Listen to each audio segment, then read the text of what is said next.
For a movie to be considered a classic is no small task, but I believe David Fincher's 1999 movie Fight Club is one of these, while also giving us a unique insight into the great meme war of 2016.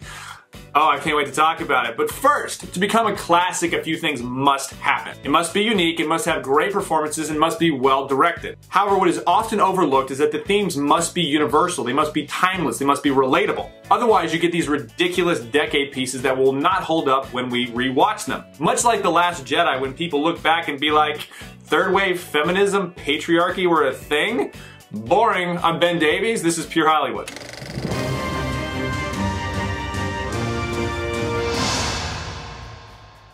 Fight Club was released in 1999 by David Fincher. The production budget was $63 million and grossed under $40 million domestically, but around $100 million worldwide. And it must be said that for a film to stand out in this year in 1999 is incredible. With movies like American Beauty, Green Mile, Iron Giant, The Matrix, Sixth Sense, Austin Powers, American Pie, Blair Witch Project, The Mummy, Eyes Wide Shut, all of these diverse genres releasing iconic films in the same year. And there is a reason Fight Club is seen as the top movie released in 1999. Radar.com says this, as well as having the most votes on IMDb for a 1999 movie. So let's revisit the 2-hour masterpiece of mayhem that is Fight Club. Viewer review is a 4 out of 5. I can't imagine walking into this movie in 1999 not knowing what the movie's about with like your mom or something. The performances are unique and wonderful. It is fast-paced, brilliantly shot, and entertaining to watch from start to finish. I mean, you literally laugh and are on the edge of your seat the entire time, not knowing fully what's going on, because they do a lot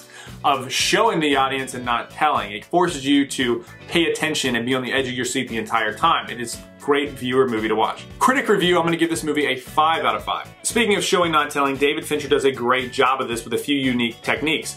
He uses a technique called breaking the fourth wall, which is what I'm doing to you right now. I'm talking directly to you. In this movie, it talks directly to the audience in some places, which is fascinating. It breaks you out of the narrative, while also putting subliminal messaging in the movie as well. You get to see Brad Pitt spliced in random scenes when Edward Norton's character starts to crack in his own psyche. The technique is phenomenal, but let's get into one thing that I think really stands out from this movie that no one I saw had done this before. And this is the way David shoots in transitions, using slow motion specifically. And these techniques are not used to distract from the lack of story or character development. They're used to hone in and magnify them. David is trying to show you how the mind works. The opening scene shows serotonin synapses and neurons firing in the brain, because so much of this movie is taking place inside of his head, and brings you directly out of it. Once he's dropped that little seed in the mind of the audience, he then shows you in the opening scene that this is going to be a flashback of memories. And the transitions are wild in the movie, like panning, going over, they're blurred, they're slowed. It's crazy, because when you're thinking your own memory, they're not clear-cut, fade-in, fade-out moments, right?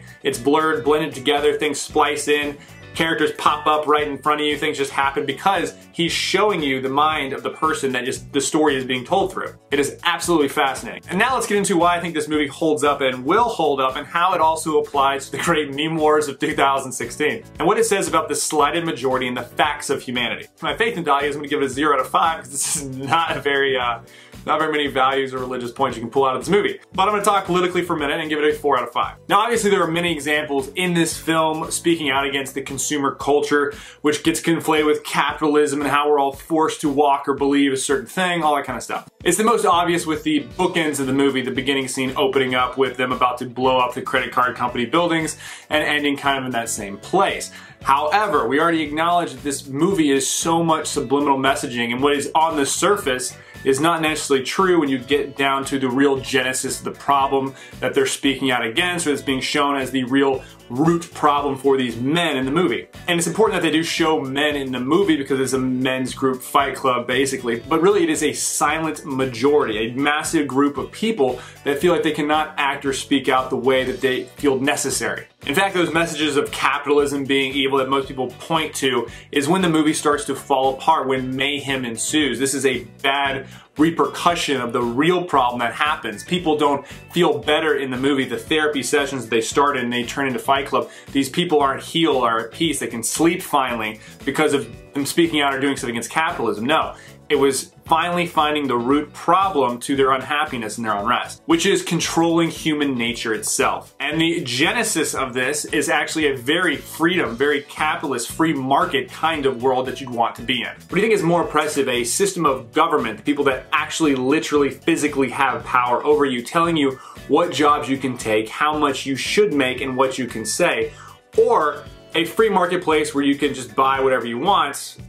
That's it. No one is forcing you to buy the iPhone. You want to buy the iPhone because it's awesome and fun and it's the best technology on the market right now. You're not being taken at gunpoint and forced to buy it. That is still freedom. There's a lot of quotes in the movie when Brad Pitt is talking about it's not about the material things. We are not the money in our wallets. People still feel like this is what the movie is really speaking out against. Well, it's another issue that Brad Pitt brings up in the movie when they start forming the Fight Club. He specifically says, you are not perfect. You're not some special little snowflake that deserves anything. This mentality of us deserving something has been a plague on our society. Once you accept you don't deserve anything, you are free. Let me give you a kind of a timeline of how this leads us up to this past couple years. People being told in like the 60s and 70s that you deserve this, you have every right to be this, you're all special, follow your heart, you're gonna get what you deserve, we're all gonna be movie stars and famous millionaires.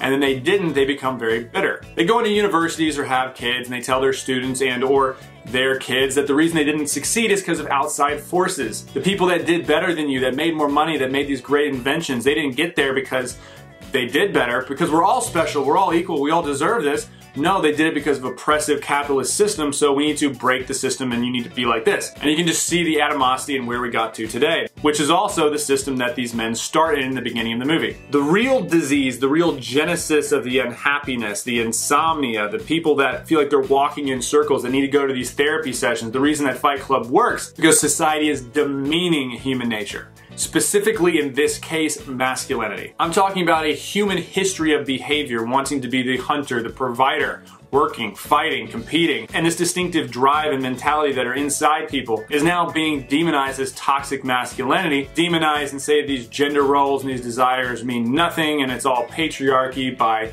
transgender pansexual Gogurt tubes that are peer-reviewed from universities across the country. It is literally trying to control human nature that is the problem. That's why the real release, the real healing that happens in the movie when Fight Club originally forms is because you go back to these primal instincts, these things that you want to just release, to compete, to fight, to be messy, to be a guy. And you see this in society today, people trying to control people into being very beta and then drugging tons of young boys because they can't sit still as long as their female counterparts, saying that, oh, this is wrong, that you have to get up, move around, and play more than the other students. Also, that any type of roughhouse play is a horrible form of patriarchy and a terrible effect of toxic masculinity.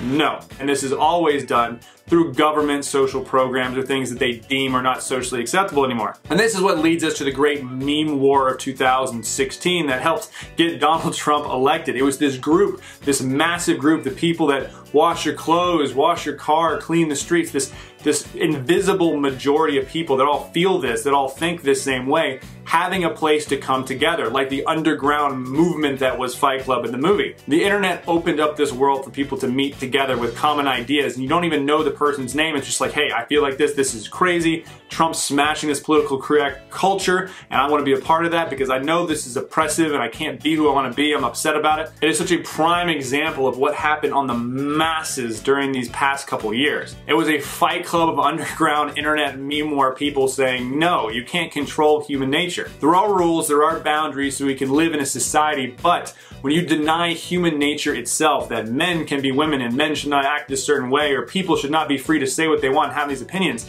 there is going to be a welling up resistance underneath. And that's why I think this movie holds up. Everyone gets tired of people telling them what they should do, how they should think. The government or political society at large trying to control their little world. And the problem is their opinions do not change human nature or biology. There will always be governments and social justice warriors trying to control human nature, only to find out the zombies they wish to create are still talking, gathering, making movies, all to create mayhem in their own perfect little world.